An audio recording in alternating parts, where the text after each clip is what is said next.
한국의 수많은 도서지역에 훌륭한 아이언돔 구획기지가 만들어질 수 있을 것이라는 분석이 나오고 있습니다.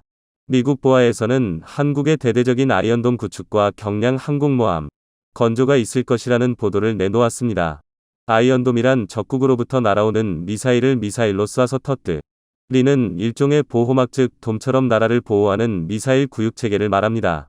아이언돔의 원조 국가는 이스라엘인데요. 이 미사일이 한국에서 구축된다고 해서 미국에서는 매우 눈여겨보고 있습니다. 한국은 세계에서 섬이 가장 많은 나라 중에 하나입니다. 남해안 서해안의 복잡한 해안선으로 인해서 송 3,348개나 됩니다. 사람이 사는 유인도가 472개이고 무인도는 2,876개로 남북한을 다 합치면 세계 7위 수준의 나라인데요. 그런데 놀랍게도 이 섬들의 아이언돔 시스템이 만들어질 수 있을 것이라는 분석이 나와 놀라움을 주고 있습니다. 최근 대한민국은 세계적 수준의 탄도미사일 현무미사일을 만들어 세계적인 미사일 강국으로 우뚝 올라섰습니다. 현무미사일만으로도 중국이나 일본에게 엄청난 위험을 주는 수준이라고 하는데요.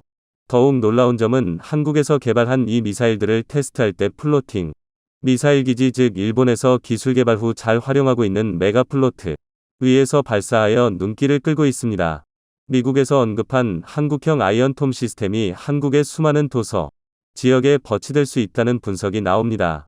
대표적으로 전문가들 사이에서 제시되고 있는 지역은 갱렬비열, 도가거도, 흑산도, 백령도, 울릉도, 와가른, 중국이나 북한과 인접한 외딴 섬들입니다.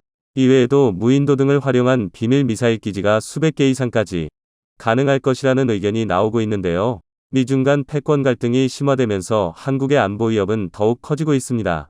특히 중국은 최근 들어 한국전쟁과 관련된 드라마를 중국 공영방송에서 대대적으로 방영하며 중국의 대미양전의 전쟁터로 한반도를 생각하는 것이 아니냐는 우려의 목소리가 나옵니다. 실제 한국전쟁 당시 압록강, 두만강까지 수복을 하여 한반도 통일을 앞두고 있을 때 중국의 갑작스러운 개입으로 인해 한반도가 반토막 나는 처지에 이르러 한민족은 반세기가 넘는 세월 동안 분단의 고통을 안고 살아가고 있습니다. 그런데 중국 정부에서는 이러한 침략사적 전쟁사를 자기들만의 말도 안 되는 해석으로 미화하여 13억 종국인 안방의 드라마로 송출하고 있는 것인데요. 이 때문에 자칫 미중 간 패권 갈등의 여파가 한국에까지 영향을 미치는 것이 아닌가 하는 우려 섞인 목소리가 나옵니다. 놀랍게도 안국은 중국과 인접한 서해 그리고 남해안 일대에 수많은 섬들이 존재합니다. 이 섬들에 한국의 최첨단 조성기술로 메가플로트를 활용한 대대적인 탄도미사일 기지와 아이언돔 시스템을 구축해야 한다는 목소리가 나옵니다. 메가플로트 공법을 활용하면 수많은 섬에 별도의 대지 조성과 토지 매입이 필요 없이 조선소에서 즉각 건조 후 섬에 배치를 할 수 있고 또 노후화 시기 때에도 교체만 하면 되기 때문에 비용 소모가 매우 적게 들어간다고 합니다. 그뿐만 아니라 한국의 섬들은 마치 미로와 같이 찾기 어렵고 인구 밀집 지역에 있지 않아서 압보 전략상 매우 락월할 수 있다는 분석이 나오고 있습니다. 2011년 이스라엘이 개발한 아이언돔은 적의 로켓이나 포탄을 기존의 대공미사일보다 작고 빠른 요격체로 무력화하는 소규모 정밀 대공 방어체계로 적국의 미사일 공격 위협으로부터 효과적으로 이스라엘을 방어하고 있습니다. 이러한 방어 시스템이 한국에 도입될 경우에는 중국의 위험으로부터 효과적으로 한국을 지켜낼 수 있을 것으로 분석됩니다. 일본은 현재 해상 메가플로트 개발에 얼을 올리고 있습니다. 일본은 옥상 배치형 요격미사일 시스템인 이지스 아쇼아 계획을 대신해서 에가플로트를 활용한 해상기지에 이지스 시스템을 넣어 운용하는 방안을 적극 개발해 눈길을 끌고 있는 것인데요. 일본 역시 섬이 많은 국가로서 이러한 이지스 시스템을 수많은 섬들 곳에 배치하면 적에게 쉽게 노출이 안 되기 때문에 효과적으로 자국을 보호할 수 있다는 계산입니다.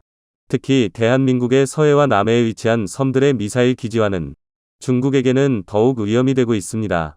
그 이유는 대한민국과 마주한 해안은 중국에서 산업 밀도가 가장 높을 뿐 아니라 세계에서 가장 인구 밀도가 높은 지역 중 하나이기 때문인데요. 만약 그러한 도시들에 대한민국의 미사일이 떨어지기라도 한다면 그야말로 중국 경제는 큰 먹구름 이길 수밖에 없기 때문입니다. 특히 한국은 섬이 많아서 숨겨진 미사일 기지를 찾아내고 그 섬들을 타겟으로 대응을 하는 것은 사실상 불가능에 가까울 뿐 아니라 전력 소모가 매우 큰 일로 분석됩니다. 서울이나 유명 대도시 옛날 릴 미사일 대신 사람이 없는 섬들의 수천 개의 미사일을 날리는 것은 매우 비효율적인 일이기 때문입니다.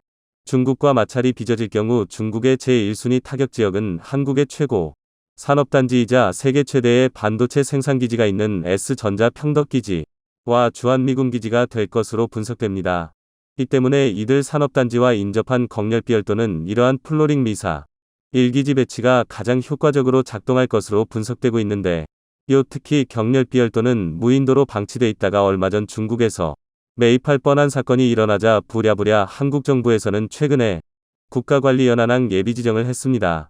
변변한 선착장도 없는 경렬비열도의 선착장이 갖추어진 섬으로 만들어지게 되면 메가플로트 미사일 기지가 더욱 효과적으로 배치돼서 한국 최고의 산업시설 전략자산이 있는 평택과 수도 권일대를 보호하는 데 최고의 효율을 보여줄 것으로 보입니다.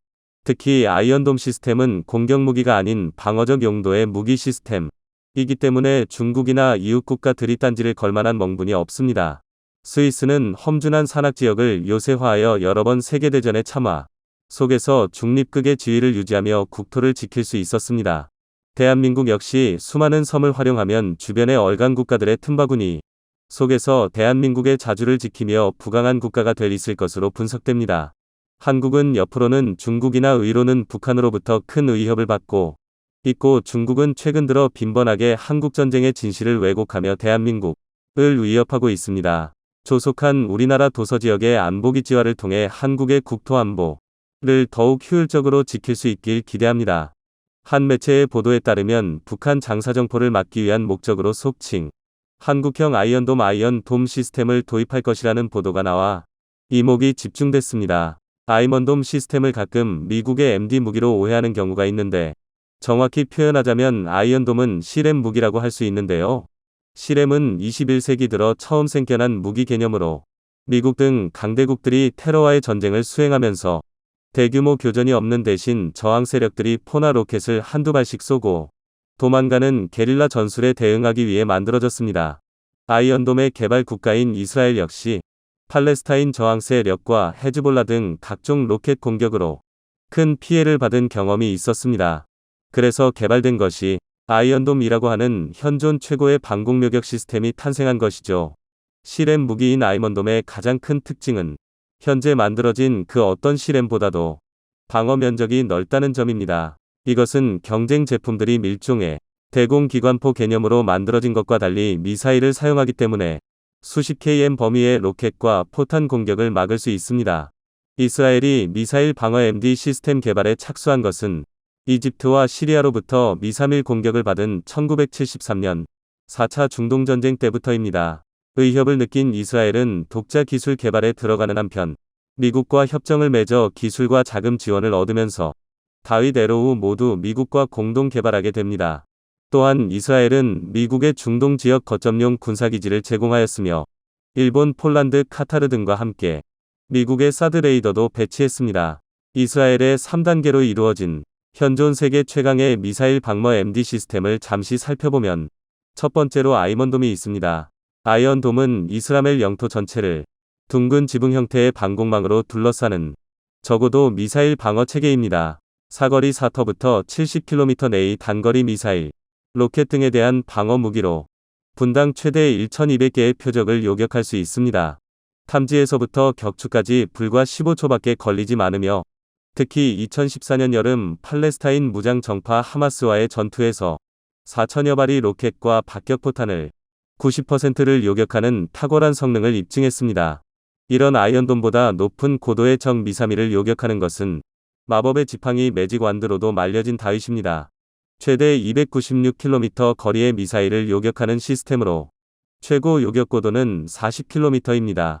최고 속도 마하 6의 속도로 적의 로켓포, 항공기, 순항미사일은 물론 탄도미사일, 유도미사일까지 모두 요격이 가능합니다. 적외선 이미지 및 RF 탐지기를 이용하는 이중 추적 장치로 악천 후에도 높은 요격률을 자랑합니다. 그리고 이스라엘 미사일 방어 끝판왕 에로우는 요격거리 120km, 최고 요격고도 200km를 자랑합니다. 4터부터 8개의 수직 미사일 발사대에서 최대 28기 미사일을 갖추고 있습니다. 또한 2017년 3월 시리아 폭격을 마치고 귀환 중이던 이스라엘 공군 F-15 전투기를 격추하려는 시리아군의 러시아제 사오 지대공 미사일을 요격하면서 세계를 놀라게 했습니다. 사실 이스라엘은 지금도 이란의 사거리 2000km짜리 탄도미사일, 레바논과 팔레스타인 무장 정파인, 헤즈볼라와 하마스 등의 중 단거리 미사일과 로켓포 등의 공격에 전 국토가 노출돼 있습니다. 그래서 이스라엘은 이 위협을 방치하지 않고 새로운 신무기를 개발해 아이언돔이라는 단단하고 완벽한 현존, 최강의 자체 방어력을 갖춘 것입니다. 아이언돔의 방어 명력은 CLM 장비 중 가장 넓은 수준으로 알려져 있으며 이렇게 성능이 좋으니 무조건 아이언돔을 수입하는 것이 옳은 것처럼 보이지만 사실 좀 더 깊게 파고 들어가 보면 신중하게 생각해 볼 문제입니다. 이스라엘은 이미 몇 년 전부터 한국의 아이언돔 세일즈를 계속해왔지만 우리 군과 국방부는 지금까지는 아이언돔이 우리 실정에 맞지 않는다고 생각했고 사실상 거절한 것으로 말려져 있습니다. 실제로 2019년 이스라엘 대통령 루벤 리블린은 한국에 방한하여 한국 정부에게 일종의 무기 세일즈 외교를 진행한 것으로 말려져 있습니다. 이때 이스라엘이 가장 판매에 역점을 둔 제품이 바로 아이언돔이었던 것으로 여러 언론에서 보도되었습니다. 하지만 이스라엘 대통령의 세밀즈 외교가 진행되기 전 방위사업청, 방사청, 과학국방과학연구소 에드는 이미 장사정포 요격체계 무기화에 관한 연구 등으로 한국형 아이언돔을 직접 개발하기 위한 기초 연구를 진행하던 중이었기 때문에 당시 이스라엘의 아이언돔 판매 시도가 좌절되었는데 어떤 이유인지는 모르겠지만 최근 들어 다시 아이언돔 수입 논의가 활발해진 것입니다. 한 언론에서는 한국형 아이언돔 국내 개발보다 이스라엘제 아이언돔 수입을 해야 한다는 이유로 국내 개발하는 것을 지적하고 있습니다. 분명 한국형 아이언돔이 개발되기 전까지는 우리 방공망이 완전하지 않기 때문에 맞는 말일 수도 있습니다. 일명 한국형 아이언돔을 개발 완료하기 위해서는 현재의 기초 연구 말고 본격적인 체계 개발이 필요한데 이를 위해서는 2025년 이후에나 생산할 수 있다는 점을 문제로 지적하고 있는 것이죠. 이러한 지적처럼 한국형 아이언돔 개발은 너무 시간이 소요되니 이스라엘에서 아이언돔을 즉각 수입하는 것이 무조건 옳을까 하는 의문이 드는데요. 그런데 우리가 알고 가야 할 것이 하나 있습니다. 한국형 아이언돔에 대한 개발은 좀 더 고려할 필요가 있다는 것이죠. 우선 아이언돔은 2017년 중반에 도입 필요성을 명구했다가 도입하지 않기로 해서 이미 한 차례 논의를 거친 사안이라는 점입니다. 앞서 설명한 한국형 아이언돔이 명구가 시작된 것 자체가 아이언돔의 수입보다는 국내 개발이 더 적절한 것으로 결론이 났기 때문에 추진한 것인데 이것을 뒤엎을 정도의 효과가 있는지 다시 검토해야 하기 때문입니다. 반면 아이언돔이 비록 실전에선 증명되었지만 한국은 이스라엘과 환경이 너무 달라 과연 우리나라에 서도 유용할지에 대한 확실한 자료나 근거가 부족합니다. 이스라엘을 향해 로켓을 쏘는 팔레스타인과 레바논의 헤즈볼라는 대규모 군대가 아닌 민병대입니다. 조악하게 만든 단발 로켓 혹은 다면장 로켓포를 한 발씩 잘라다가 쏘고 도망치는 등 소규모 공격을 진행해왔습니다. 그런데 북한은 이와 달리 300여 문의 방사포 및 장사정포가 서울과 수도권을 위협하고 있어 방사포 1문당 단시간에 3발만 쏘더라도 한국은 1000발을 막아야 합니다. 이뿐만 아니라 실제로 첫 1분 동안에는 300발에서 600발이 로켓과 포탄이 서울과 경기도를 노릴 수 있기 때문에 아이언돔이 실전을 치른 조건과 한국의 상황이 너무 다르다는 것이 꾸준히 지적되고 있는 상황입니다. 그래서 한국은 한국 상황에 맞는 한국형 아이언돔 개발을 추진한 것입니다. 이는 이스라엘의 아이언돔을 단순히 모방하는 것이 아니라 더 뛰어난 성능을 목표로 연구 중이라는 것인데요. 현재 한국이 추진하고 있는 한국형 아이언돔은 이스라엘의 시스템과는 처음 시작하는 위치가 다릅니다. 한 번에 수백 개의 포탄과 로켓을 요격하기 위해서 MD용 미사일 방어 LSM 장거리 대공 유도무기에 버금가는 레이더로 넓은 범위의 표적을 탐지하고 여러 발사포대에 빠르게 표적의 위치를 공유하고 동시에 수백 개의 요격탄을 운용할 수 있는 지휘통제 시스템을 구축하는 것이 현재 에드가 연구 중인 한국형 아이언돔 시스템입니다. 에드는 철매 EPB 개발 완료와 현재 개발 중인 LSM 장거리 대공 유도무기의 기술을 활용하면 충분히 만들 수 있다고 자신하고 있습니다. 다만 아이언돔보다 더 뛰어난 장비를 목표로 하다 보니 개발 기간도 길어지고 비용도 아이언돔보다 비싸질 가능성이 큰 것이 걸림돌로 자리 잡고 있는데요. 그래서 한정된 국방 예산으로 인해서 비용 문제 역시 많은 고민이 필요한 사항입니다. 우리의 국방과학 기술력으로 이스라엘이 10년 전에 만든 아이언돔보다 더 뛰어난 성능의 요격 무기를 만드는 것은 충분히 가능합니다. 하지만 흉내내기 어려운 아이언돔의 진짜 강점은 저렴한 가격입니다. 타미르 타미어의 가격은 2017년 기준. 이는 국산 미사일 중 가장 저렴한 미사일이라 할 수 있는 현궁 대전차 미사일이 발당 1억 원이 넘는 것을 고려하면 상당한 가격 경쟁력을 갖고 있습니다. 따라서 국방부와 밤사청, 에드가 한국형 아이언돔에 대해 획기적인 내용으로 추진할 예정인데요. 우선 첫 번째로 여러 목적의 무기와 레이더의 공통 플랫폼으로 한국형 아이언돔을 개발하고 기존 무기체계나 장비를 적극적으로 활용하는 것입니다. 장사정포를 탐지하는 레이더 시스템은 현재 개발 중인 한국형 전투기 KF-XE AESA 레이더 하드웨어를 활용하여 비용과 위험을 줄이고 요격탄과 대화력전 용도뿐만이 아니라 파생형 개발을 통해 공대지, 공대공, 함대공, 지대지 등 다양한 용도로 확장하여 대량 생산을 통해 비용을 낮추는 방안도 검토 중입니다. 우리나라의 1차 북핵 위기가 시작된 때가 1990년대 중반입니다. 이미 그때부터 북한이 우리를 어떻게 위협할지는 결정된 것이었습니다. 현재 우리 군이 제대로 된 방공요격 시스템으로 갖고 있는 것은 미국산 팩2 패트리엇뿐입니다. 이마저도 최대 묘격 고도 15km이고 추가로 배치하는 무기로는 패트리엇 팩3화 자체 개발한 천궁도 20km 정도에 불과하고 현재 한국이 개발 중인 LSAM도 최대 60km입니다. 이런 요격 시스템으로는 고각 발사되는 북한군의 무수단 노동미사일을 막을 수 없다는 것이 군 전문가들의 의견인데요. 이스라엘 국방비는 160억 달러로 우리 절반도 되지 않습니다. 그런데도 미사일 방어력은 현존 최고라 해도 과언이 아닙니다. 또한 이스라엘은 국민이 똘똘 뭉쳐 미사일 방어에 수십 년을 달려왔습니다. 또한 이스라엘은 엄청난 노력을 통해 다층 미사일 방어 체계를 모두 구축한 상황입니다. 반면 한국은 2025년까지 킬체인과 한국형 미사일 방어 KAMD를 완성한다는 계획을 세우고 있습니다. 하지만 1600발에 달하는 북한 탄도미사일과 한반도를 노리고 있는 중국의 핵미사일 수백여 발을 막는 시스템을 갖추기 위해서는 더 많은 노력과 시간이 필요할 것인데요.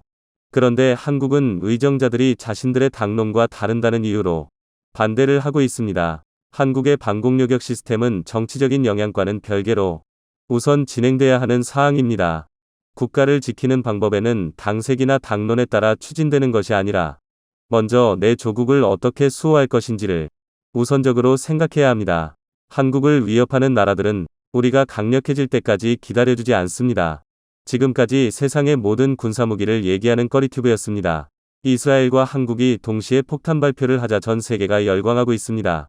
도무지 끝날 것 같지 않던 러시아의 우크라이나 침략 전쟁을 이스라엘과 한국이 한방에 정리해버린 것인데요. 세계 최강 IT 국가이자 세계에서 가장 똑똑한 민족으로 꼽히는 이스라엘과 한국이 기나긴 전쟁을 끝내기 위해 직접 나선 것입니다. 독일과 프랑스뿐만 아니라 심지어 미국조차 해결하지 못한 일을 이스라엘과 한국이 도대체 어떻게 한방에 아주 깔끔하게 해결해버렸는지 지금부터 이 놀라운 내용 최고 수익률에서 여러분들에게 전해드리겠습니다. 하루빨리 전쟁이 끝나길 간절히 기도하고 있는 우리의 바람과는 달리 러시아가 점점 더 미쳐 날뛰고 있습니다. 러시아가 몇 주 안으로 지금까지와는 비교가 안 될 정도로 엄청난 규모의 대규모 공습을 감행할 것이라는 충격적인 소식이 전해졌습니다. 우크라이나가 여기에 대비하고 있다고 우크라이나 대통령실 고위 관계자가 지난달 31일 현지 시간 밝혔습니다. 올렉시 다닐로우 우크라이나 국가안보국방회의 서기 사무총장 겪는 이날 스카이뉴스와 인터뷰에서 러시아가 최대 규모의 공격을 준비하고 있다. 가능한 모든 것을 결심해 러시아의 공격에 대비한 훈련 연습을 하고 있다라고 말했는데요. 다닐로우 서기는 특히 러시아가 침공을 개시한 작년 2월 24일처럼 우크라이나 남북 동쪽 3방향에서 동시다발적으로 전면 공격을 벌여올 가능성도 있다고 내다봤습니다. 그는 심지어 이런 공격을 전쟁 1주년 기념일 당일에 벌일 수도 있다고 전망했습니다. 다닐로우 서기는 모든 것이 가능하다. 이터부터 3주 안에 벌어질 수 있는 어떤 시나리오도 배제하지 않고 있다고 말할 수 있다라고 말했습니다. 그러면서 작년 9월 블라디미르 푸틴 러시아 대통령의 부분 동원령으로 징집된 군 장병 32만 명 가운데 약 절반인 16만 명 정도가 이번 대규모 공격에 투입될 것으로 예상했습니다. 다닐로우 서기는 이번 전쟁 들어 가장 격렬한 전투가 조만간 벌어질 수 있다고도 전망했는데요. 이런 가운데 알렉산드르 루카셴코 벨라루스 대통령이 우크라이나와 전쟁을 벌이는 러시아에 더 많은 지원을 할 수 있다고 밝혀 참전을 시사해 전쟁 규모가 무섭게 커지고 있다는 보도가 쏟아져 나오고 있습니다. 루카셴코 대통령은 남부 아프리카 국가 짐바브웨를 국빈 방문해 연 기자회견에서 우크라이나 전쟁에 대한 지원을 강화하라는 러시아 측의 압박을 받고 있는가란 질문에 이같이 답변했습니다. 세계 군대 중에 가장 잘 조직됐을 뿐 아니라 가장 첨단의 무기로 무장한 군은 단연 이스라엘 방위군 IDF입니다. 그런 이스라엘 방위군이 마음먹고 5대 혁신 무기를 공식적으로 공개했습니다. 날아오는 대전차 미사일을 스스로 감지해 무력화시키는 방어 시스템, 적의 미사일 공격을 조기에 감지하는 모바일 레이더, 더 오래 잠수하고 소음은 대폭 줄인 잠수함, 이른바 강철 지붕이라고 불리는 아이언돔, 무인 정찰 차량 등이 바로 이스라엘 방위군이 내놓은 5대 혁신 무기입니다. 트로피는 이스라엘 국방부와 이스라엘 방산업체 라파엘이 공동 개발한 전차 방어 시스템입니다. 전차나 장감차를 향해 날아오는 대전차 유도 미사일을 막는 무기체계입니다. 전차를 향해 날아오는 미사일을 조기에 탐지, 추적, 무력화시키는 방식입니다. 말이 쉽지 미사일의 속도와 발사거리를 감안하면 1터부터 2초 안에 모든 과정을 마무리해야 합니다. 게다가 적의 미사일임을 정확히 판단하려면 고도의 기술이 필요합니다. 어찌됐든 신뢰도 높은 이스라엘 방어군이 트로피 개발에 성공했다며 필드 테스트 동영상까지 공개했으니 믿지 않을 도리가 없습니다. 모바일 레이더는 말 그대로 휴대 가능한 레이더입니다. 중대가 됐든 대대가 됐든 부대 단위별로 가지고 다니다가 적의 로켓 공격을 조기에 탐지하는 것이 주요 기능입니다. 이 모바일 레이더는 아군을 공격하는 화력의 원점을 파악한 뒤 아군이 대피하든 공격하든 대응할 수 있는 능력을 확보해준다고 합니다. 모바일 레이더가 워낙 민감해서 단거리 로켓 공격 원점도 순식간에 알아낸다고 합니다. 돌핀급 돌핀 클래스 잠수함의 신형을 이스라엘이 개발했습니다. AIP 에어 인디펜던트 프로플션 기술을 적용해 잠수 시간을 대폭 늘린 것이 가장 큰 특징입니다. 스텔스 기능도 구형에 비해 획기적으로 향상됐다고 이스라엘 방어군은 밝혔습니다. 그럼에도 56m인 기존 돌핀급 길이보다 길어졌고 두께도 더 두꺼워졌다고 하네요. 구체적인 성능은 밝히지 않았지만 최신의 하푼 미사일과 어뢰를 장착했고 소나 등 탐지 능력도 개선했다고 이스라엘 방위군은 덧붙였습니다. 5대 혁신 무기에 포함될 정도면 숨겨놓은 재원들이 많을 것으로 보입니다. 아이언돔과 무인 정찰 차량도 이스라엘 방위군의 5대 혁신 무기에 이름을 올렸습니다. 아이언돔이야 우리 군도 사들이려고 계획하고 있는 미사일 방어 체계여서 우리나라에서도 유명합니다. 아이언돔이 적군의 미사일을 요격하는 비율은 80% 이상이라는 것이 정설입니다. 요즘 종종 무슬림 테러 조직의 소형 로켓 공격에 뚫린다는 보도도 있지만 적어도 미사일 방어 시스템의 강자는 아이언돔이라는데 이견이 없을 것입니다. 이스라엘 방위군은 무인 정찰 차량도 5대 혁신 무기로 꼽았는데 좀 의외입니다. 사실 이스라엘 방위군은 블로그에 5대 혁신 무기 중 1번으로 무인 정찰 차량을 올려놓기도 했습니다. 국경 정찰 중에 공격당하는 병력이 워낙 많다 보니까 그런 희생을 막기에는 제격인 무인 정찰 차량을 1번에 올리지 않았을까 생각됩니다. 장병이 타지 않는 무인 차량이야말로 전투에서 아군 희생을 제로로 만들 수 있으니 최고의 방어 무기입니다. 자, 그런데 더 놀라운 것은 이스라엘이 공개한 이 최첨단 무기를 아직 대부분의 나라들이 꿈조차 꾸지 못하고 있는 이 엄청난 첨단 무기들을 이스라엘은 약 10여 년 전에 공개했습니다. 그리고 지금은 이 5대 혁신 무기들보다 훨씬 더 성능이 업그레이드되어 비교할 수 없을 정도로 강력해졌는데요. 베냐민 네타냐후 이스라엘 총리는 러시아의 침략 전쟁에 맞선 우크라이나의 군사 원조를 고려하고 있다고 31일 현지 시간 밝혔습니다. AFP 통신에 따르면 네타냐후 총리는 이날 방송된 CNN 인터뷰에서 우크라이나에 이스라엘의 적어도 방공 시스템 아이언돔을 비롯한 군사 원조를 제공할 수 있는지에 관한 질문에 이를 분명히 살펴보고 있다라고 답했습니다. 네타냐후 총리는 적절한 시점과 적절한 상황이 있다는 걸 안다라면서 그렇게 되면 나는 틀림없이 이를 고려할 것이라고 말했습니다. 이스라엘과 동시에 한국도 팔을 걷고 전면에 나섰습니다. 우크라이나에 대한 대규모 무기 지원으로 유럽의 전차 재고가 급속히 줄어들고 독일이 주력 전차 레오파르트 2의 우크라이나 지원 과정에서 혼란스러운 행보를 보인 탓에 그 공백을 메울 대안으로 한국산 전차가 주목받고 있다는 분석이 쏟아져 나왔습니다.